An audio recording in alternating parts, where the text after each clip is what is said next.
Well, Sivan, thanks for joining us tonight. I'm sorry that you're not going to be with us in person. I just learned this before we started the interview, that you won't be joining us in person on May 3rd, which makes, I think, this opportunity to be with you even more important.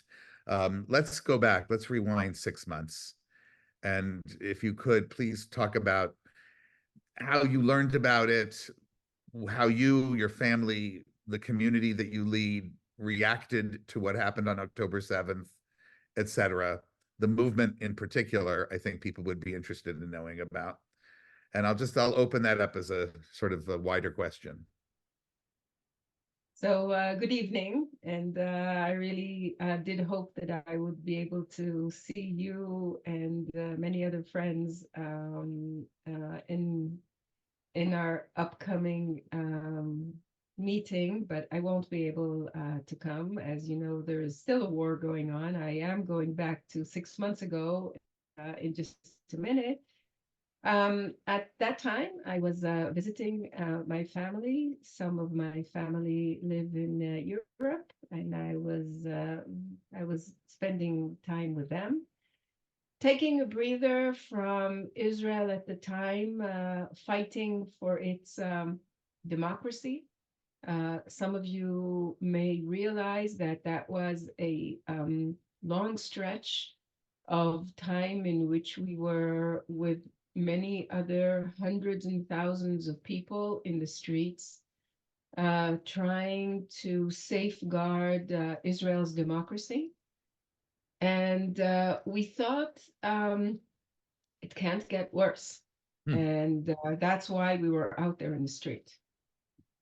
October 7th, I heard the news while I was in Europe, not believing what I'm hearing.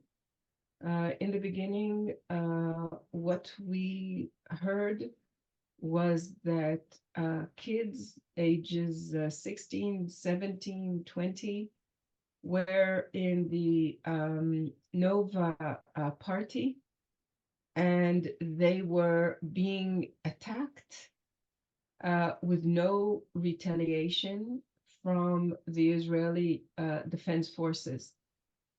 We couldn't believe what we were hearing. You can imagine that immediately, we were ringing anybody we could think of that would have connection to either information or people that we knew were or could be there. And the news just kept pouring in, and the numbers kept rising, and realizing that young women, younger than my girls, were raped, were murdered, were taken hostages. And it was very, very frightening. It really sounded like a like a pogrom against Jews in the late 1900s. I mean, it was just unbelievable. We just couldn't believe what we were hearing. I mean, we're living in sovereign, independent country, getting stronger basically after the Holocaust. And here we're hearing horrors that sounded like they were coming from stories from our parents from the Holocaust. People were, I mean, homes were infiltrated, babies killed. I mean, Holocaust, just because they're Jews. They weren't soldiers. They weren't fighting anyone. They were at home. And it's like in the States, I guess. I mean, it's like when your kids go to high school, or your kids go to elementary school, or they go to a marathon, they don't expect to be killed just because they're there. Um, and that was the feeling. The feeling was, wait a minute, where is the responsible adult here? I mean, what's going on? I mean, that's not supposed to happen. And So this is where it caught me. This is where it caught all my friends and family who all live in Israel. In a trauma that I think exists until today, which I'm sure we will talk about more later. But you have to understand that we live in social trauma. I don't know of another historical event in the recent years where for 6 months, 133 people are hostages with a very, very cruel enemy. And this is where we're at today. Does it mean that we didn't do anything since then? Of course we did. And we can talk about what it is we did, but is the trauma over? Absolutely not. Is the war over? Absolutely not. It could be escalating. We don't know what's going to happen in the next few hours. We absolutely don't know. And this is the level of anxiety that we live in. What role did the movement take in responding with the various communities that we have and our rabbis and other leaders? I think I think it varies a bit in I would say the stages of these 6 months, but I think that if I'm looking at it as a phenomena and not specific uh, examples, which I will give specific examples, but as a phenomena, the rabbis and our students all took a productive role in whatever capacity they can. We're all secular and we're all humanists, and we all care about every human life. And each of us try to find a way to help, to just help. People were taken away from their homes. A whole kibbutz had to uproot and move.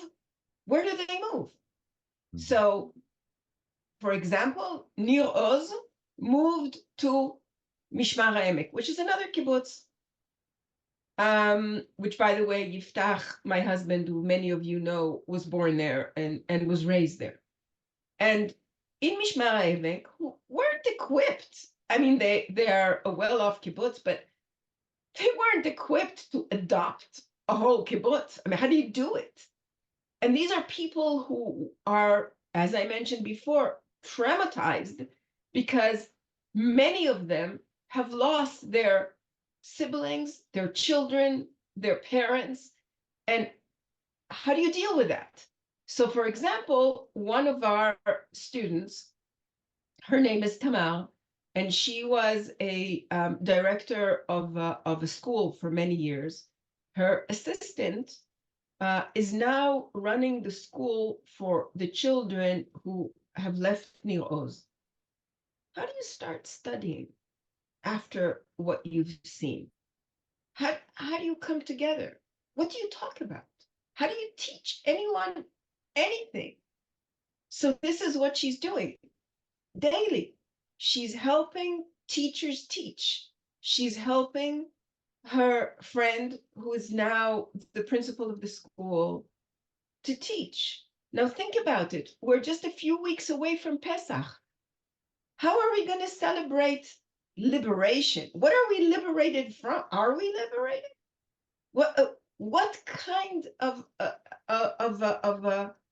Pesach Haggadah do you write this year? So these are the things that Tamar, for example, has been doing. Another one of our rabbis, her name is Ruit. For the past, I think, 6 years, she's been working in an area which is close to the Gaza border. and building new schools in the area who have won prizes of the government prizes for excellence in the past few years. And this was an area, you have to understand that it's not only people in kibbutzim who are maybe more better educated, but people from Sderot, from other small towns in the area who didn't have a good education system. And Orit is running this effort together with other people to create schools like that. Most of the teachers in those schools are dead. These schools closed. Now, some of the families are coming back, but the families, many of them, didn't ever study in the same school. And they're suddenly put together in a school with strange teachers who they don't know, and they're supposed to start studying. And this is part of the larger issue of, I've heard, as many as 500,000 displaced and relocated Israelis. Yes, exactly. And this is only in one area, and that is in the south. There's a similar phenomena going up in the north. We're talking about hundreds of thousands of people in Israel who are not living in their home anymore. But I'm talking about the people, the stories that I've been telling up to now are all stories of people who were physically affected, certainly emotionally traumatized during the 7th of October. Right. And you have to understand, it's not over. It's just not over. So the two examples that I've been giving are people who are all educated by our movement, who are true humanists, secular Israelis, who are trying to rebuild some sort of basic confidence in people's own humanity to survive. And then we have other rabbis who have been working with displaced people from the north and from the south and other places in the country. And then there are those who have been doing Shabbat services with families of the abducted people who are in Gaza, either in Tel Aviv, in the center of the city in Tel Aviv. These people gather together to get support from each other, but also to try and shake our government into creating some agreement. And the agreement should be good for everyone. But at this point, we have serious political issues which are not allowing us to come to end this war and to get some sort of agreement and some sort of relief and getting back some of the people that have been abducted. Nobody knows how many of them are still alive and in what condition they're in. So the support is a strange kind of support. On the one hand, some of our rabbis and students, come from an educational background, social workers, psychologists, who can give that kind of support. But all of us can give the kind of support of people who are coming together to celebrate. I don't know if to celebrate, to strengthen themselves through their Jewish identity. To say, the fact that we're Jews doesn't mean that we have to be dead. The fact that we're Jews can allow us to live in a sovereign country and can allow us to take care of each other. And those celebrations during the year, not celebrations, but the holidays, right. Our Jewish calendar invites us, challenges us to figure out what can we do, like the meeting you're having tonight on Friday night. What do you do on a Friday night when a war is going on? And many of you have various political thoughts and many views. And many of you have different thoughts of what should we do next. I don't know, many of you may be military people. I'm not. I did serve in the army, but I'm not a military person. I don't know what the right way, what the right solution to get out of this mess is. Certainly, the situation that is there now can't go on. But what can we do? That's a serious, serious question. Us as secular humanist rabbis need to make sure that we keep educating our basic moral values. And how do we do that? I can show you some examples of what we do, but we Okay, go ahead. And then cannot. I do want to follow up on some things that we could do to help out in Israel as well. But I know you wanted to share your screen and show us Yes. something Oh, going on. let me show some of the things that we did. So, as you know, in religious Jewish families, every Friday night, people gather together to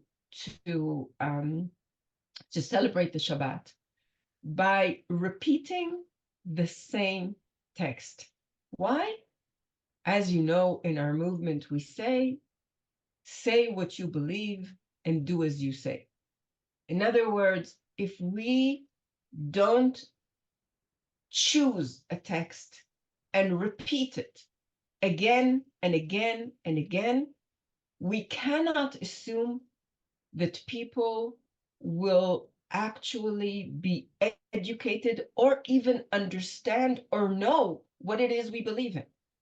So we have to look for that text. And what we decided to do is that we will take the Declaration of Independence of Israel and use it as our basic text. Here you see a blessing that is written for Hanukkah, in which this was a page that we distributed. It went viral. I will show it to you in a minute. It's in Hebrew. This is just a translation from an excerpt from it. And basically, the idea was, how do we connect Hanukkah to the events that are going on? And that we need to understand that working in time of darkness can change a bit if we can actually see the light. So it's not about saying, let's put the war on the side and let's try to talk about us, but it's all the time keeping the two together and making sure that your moral compass is very, very clear. The pages basically looked like this. This is a Seder for Pesach that we did before the war, which, when I started to talk today in our meeting, we talked about how we were all out there in the streets trying to fight for Israel's democracy. And that's when we chose the Jewish Megillah of the independence of Israel. You have to understand that just like every other holiday in the Jewish culture, which is connected to another Megillah, which is a scroll, like Purim, we just read the Megillah of Esther or the scroll of Esther. What we're trying to say here in Israel, we have to read the Jewish scroll of the independence and connect it to our holidays. Now, I'll give you an example of what our scroll says, and I'm going to ask you, Jeff, to read because you read in English much better than I do. So if you can see it, can you please? Yes, it says the state of Israel will be open for Jewish immigration and for the ingathering of the exiles. It will foster the development of the country for the benefit of all its inhabitants. It will be based on freedom, justice, and peace, as envisaged by the prophets of Israel. It will ensure complete equality of social and political rights to all its inhabitants, irrespective of religion, race, or sex. It will guarantee freedom of religion, conscience, language, education, and culture. It will safeguard the holy places of all religions, and it will be faithful to the principles of the Charter of the United Nations. This is a humanist text. This has all the foundations of what we believe in and inspire, and are inspired by it for the future of our lives.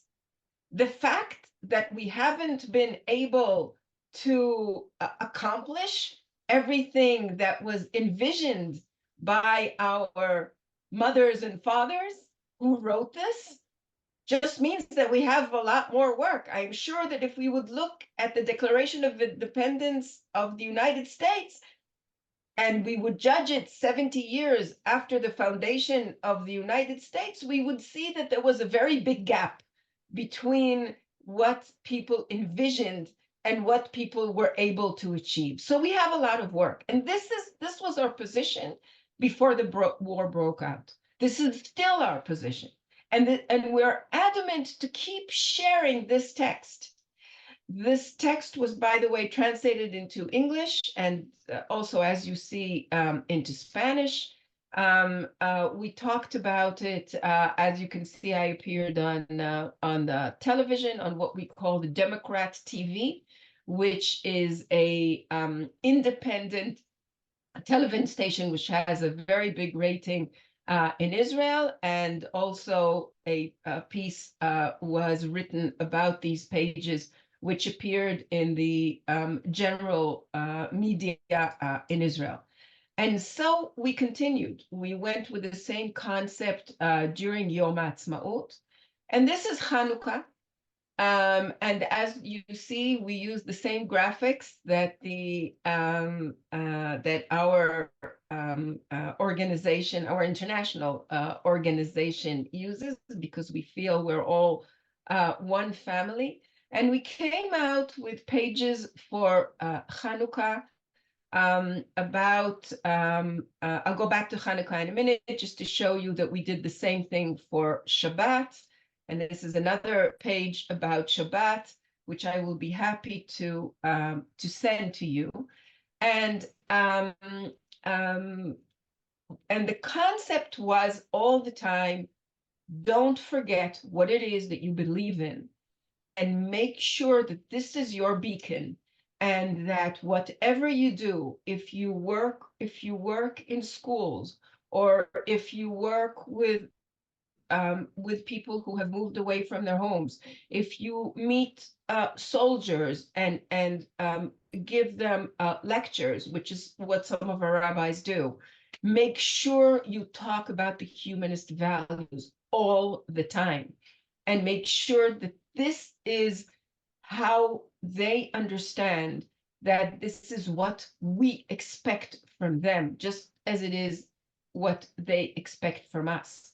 2 weeks ago, last Friday, my friend and colleague Ayala celebrated her 60th birthday. And this is a translation of a blessing that she gave. And I thought I would like to share it with you, because I think you can see how these humanistic values resonate in what we do here, how much we believe that what we are looking for is something that we all believe in. The fact is that the fact that the reality does not meet our expectations, I think only explains why our national anthem is called Hope. Our national anthem is not about achievement, because we haven't achieved. Our national anthem is about what we strive for and what we hope. So this is the blessing that Ayala wrote. And it starts with stories. It starts with connections of roots to the stories that we read, not necessarily believing everything that is written, but it is part of our shared culture. And that is how she starts. We, the daughters and sons of Sarah, Rebecca, Rachel, and Leah, Abraham, Yitzchak, and Yaakov, share a common heritage. We're all together with this heritage. We extend our blessings, and here are her hopes for the freedom and well-being of all those people who are out there risking their lives to keep us safe and sane. And see how she ends this part. She says, may we all live in love, tranquility, and serenity, enjoying freedom and justice for all those who live in the world. And you can hear on the one hand, the Israeli Declaration of Independence sort of resonating and sounding familiar here, but you can also hear Rabbi Sherwin Wine talking, and you can also hear many of our other rabbis talking, and realizing that this is really our belief. Well, I do want to interrupt you for a moment because this is not a shared belief right here, right now, in our country among Jews. Not the beliefs for peace, but the beliefs that we would extend our blessings to the IDF. Right now, the IDF, by many, not all, and probably not even close to the majority, but by a number of people, and this is where things differ in the United States and in the diaspora, the IDF has been demonized. The IDF has been seen as a propaganda machine, as a force of evil, as filled with lies, on a genocidal mission. And one of the reasons I wanted you to speak is to give a little bit of a sense, not only of these ideals, we share these ideals and we talk about them, but the fact is that humanism has not determined whether war is a good thing or not, under what circumstances. We disagree on that. I have a pacifist friend who's a humanist and a very, very serious pacifist. And I have people that are more militant, and I have people that are in the middle.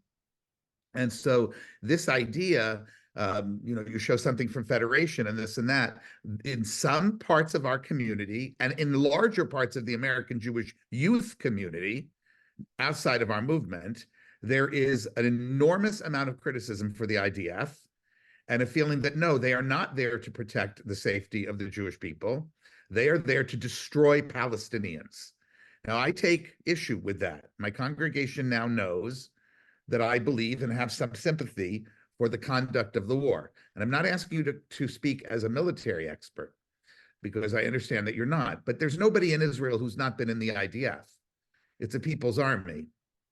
And so I do think it's important for you, as the head of our Israeli movement, to explain to people why you would put into a document that many people feel would sort of deny its humanism, blessings for the IDF. I am not among them. But blessings for the IDF is not interpreted by some as a humanistic statement. So thank you for this, because I think we are all facing this challenge daily. And I think the way for me to answer this is through some personal stories. Yes. Of myself, but also of people in our movement, both students and rabbis. And one of the stories has to do with a woman that is studying with us. Her, as you said, it's a people's army. We started the year with 17 students in our rabbinical school, and 4 of them are in the reserves. Now, what does it mean in the army? What do they actually do? Okay, so one of them, his job was, he's an officer and a physician. His job was to find out who are the people that were killed. In other words, he works in forensic medicine. This guy, I talked to him a few days after the war began. He hasn't slept. He was hardly able to talk because the horrors that he had to see every single day were just horrific. He didn't believe what he saw. He certainly didn't think that he would still be doing that 4 months after the first day that he did. Let's just be clear. You're talking about he was researching as a forensic physician what happened on October 7th Yes. In the kibbutzim and the communities. Yes, as a soldier of the IDF. Another one, also an officer in the IDF, also a student in Tmura, his job was to find out where are the soldiers that were missing, both women soldiers and men soldiers. Talking to, first of all, trying to find out where they are, and then having to relay horrible messages to the families. You can say, okay, that could be humanistic because they're not fighting in the front lines, but that's part of being in the IDF. Mm-hmm. The other part being in the IDF is that this officer's daughter and son-in-law were fighting in Gaza. The man who was fighting in Gaza, his best friend was killed because he hesitated, because he thought that the person standing in front of him may have not been a Hamas person, but a Palestinian. The second of hesitation cost his life. And why did he hesitate? Because he's a humanist. Because he didn't want to just shoot people. You have to understand that who are those people that we're talking about, the IDF? These are our sons and daughters who were brought up on the same values that I was talking to you about before. They're not there to just kill blindly. They're there to find, first of all, the people that were taken hostages. If the Hamas would give the hostages, there will be no war. The war would end. Why aren't they giving them up if something is so horrible that's going on? And I'm not saying that the horrible things are not happening. War is terrible. War in Vietnam was terrible. War in Ukraine is terrible. War is terrible. It's always terrible. But when you have the basic spine of the education in the army, teaching you not to kill people who are not a threat to you, that's part of what I was taught as a soldier. That's part of what my son, who served in the IDF for 5 years, not 2, not 3, not 4, 5 years,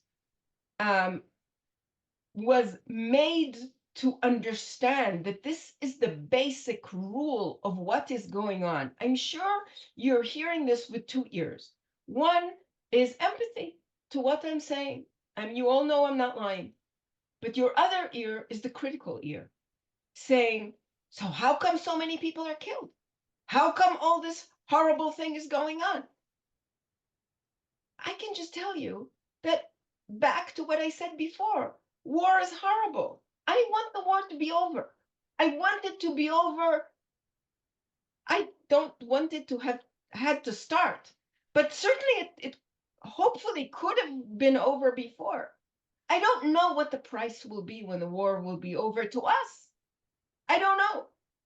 I know that the price is horrible on both sides. It's something that we need to stop all the time. The stories that we keep hearing. Another example, one of our students, her son is in Gaza. You can imagine sleepless nights, worried all the time, telling the same stories that I've been telling you. Their officers, their commanders are holding them back, not to shoot, not to kill, to avoid, with whatever measures they can, innocent being injured, certainly killed. And they are endangering themselves because of that. That's why we're blessing the IDF, because they're endangering themselves for us and for the Palestinians, that they are trying not to hurt them. It's so much easier to bomb Rafiah right now and kill everyone. What's the problem? Why aren't we doing it? Why isn't Israel doing it? Now, if you would ask me, is Israel doing the best that it can? I don't know. I don't know. I'm not a military person. I'm not a politician. But I can tell you from the people that I know that serve in the Israeli army, and many of them are commanders, which means that they know many, many other soldiers. That is what they're taught. Do you know how many educational materials of the Hamas were found in Gaza, teaching kids exactly the opposite of what I've been telling you? They don't have a charter of independence, of a humanist independence like we do. They don't. If they do, I would love to see it. They teach a completely different kind of education than what we teach. I do believe that our sons and daughter are in imminent danger every single day because they are trying to abide by humanist values. It makes them more vulnerable, not less vulnerable. And therefore, I truly believe that the reason that we are in this situation, which is very bad, but not as worse as it could be, is because they abide by these humanist values. And if we want Israel to continue to understand that this must remain our values, we have to keep teaching it. And every time we have a holiday, every Shabbat service, we have to read these values again and again. And we must strengthen our IDF soldiers, and we must strengthen our security forces to keep being humanist. That's what we're blessing them. We're not blessing them to be better fighters or to kill more people. That's not the blessing. I understand. To make the argument that you make as American Jews lately has been very difficult. One of the things that I tell those who are my interlocutors on these issues is that I do not generally trust the Israeli government, and I think we share that. Interestingly, this is one of the first of this kind of war I've ever seen, or that is known in history, where the people united despite their government, not behind their government. But that aside for a moment, I say to people, yes, I have been very critical of the Ben Gavirs and the Netanyahus and the Eliezer Smotriches, and I would have been in the streets with you had I lived in Israel. But when it comes to the IDF, this is not some faceless, as you might think of it, genocidal organization. These are my friends. These are my colleagues. These are my colleagues' children. One of my dearest friends is a captain in the reserves. She has now been in uniform so long, she can't remember that she was ever not in the reserves. And she's down in Gaza every day. And she has the most beautiful smile. She works for the Reform Movement. And she used to work for me. in Miami as a shlicha, and we have a very, very long relationship with her family. And every day, every week, usually around Shabbat, she'll put something on the internet. She has a wonderful smile, makes everybody happy and light up. And then I talked to her a little bit here, a little bit there, and I realized how very hard it is for her and how her ideals are challenged every day by the fact that she must be at war. But she doesn't question the necessity to protect her people. It doesn't mean she agrees with necessarily this movement or that movement or another movement, but the collective of the IDF is something that I have come to trust in 40 years of working with shlichim, of working with veterans, of working with people like you. So I wanted to add that there, and I wanted to thank you very much for saying that, because it is not very easy to say that in our movement these days, at least around everyone. I certainly appreciate the opportunity to talk to you and to talk to the congregation and to hear that we're not alone. You are not alone. It's frightening. It's frightening. It's probably always frightening to be Jewish. Sometimes in history, it's more or less. Sometimes the geography makes the difference, but it's frightening to be Jewish. And we're all Jewish. And we have to understand that we are striving for peace. Israel is striving for peace. The fact that our politics need to change, that's true, but that's democracy. And that's on us. We have to fight to change. Many of our rabbis belong to peace movements working together with Arabs, Israeli Arabs, and working together with Palestinians, because we believe in a shared future. When my father, Yaakov Malkin, who many of you know, he built a community center in Israel. He saw that Arabs are not coming. He built another community center for Arabs and Jews. This is how I was brought up. Arabs and Jews should live equally together here in Israel. I don't know how we're going to do it with people who absolutely hate us. I can tell you that most of the people that I know, all the people that have been writing and presenting on Israeli media, social and general, do not hate Palestinians, certainly don't. And this is what we are looking in the eyes of other people who are not humanists. People, you need to understand, we are striving for peace regardless of the fact that we are humanists and many of our enemies are not. It's not a dispute about land. It's a dispute about basic principles of what does it mean to be human. We believe that peace should be among people who may have disagreement.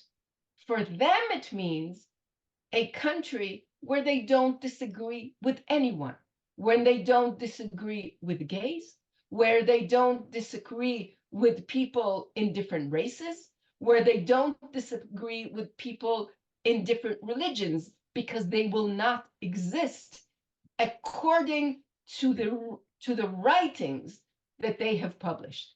Yes, correct. All right, so Not we're getting a little bit. Go ahead. I just wanted to end by saying that not all Palestinians are like that. Of course not. Many of our friends are humanists. Palestinians, Arab Israelis, Israeli Jews are humanists.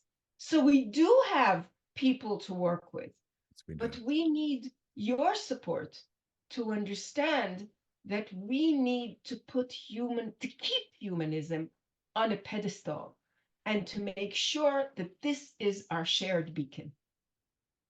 We had a couple of folks from Omdim B'Yachad here. I'm just curious, do we have our rabbis that are involved in that, any of them?